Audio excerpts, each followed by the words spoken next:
Guys, today I'm going to tell you how to prompt Claude to structure JSON output. If you are using Claude AI and you want to prompt your Claude AI for structured JSON output, so let's see how can you do that. You just have to simply open your browser and your PC, and here just make sure that you're logged into your Claude AI account.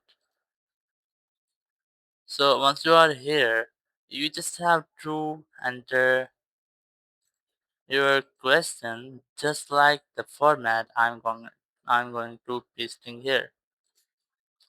So here I have a simple example for this.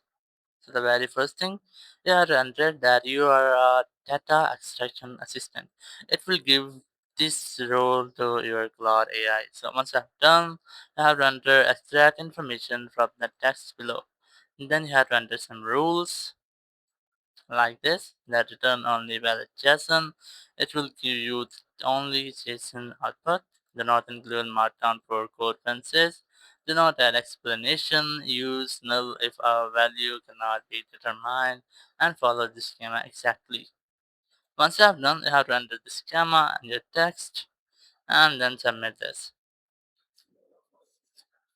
So once you have submitted, you might see a this type interface which is really an JSON output format. So in this way, you can easily get JSON format output using your Claude AI by this simple prompt. Thank you very much for watching the video. Until next video, bye bye.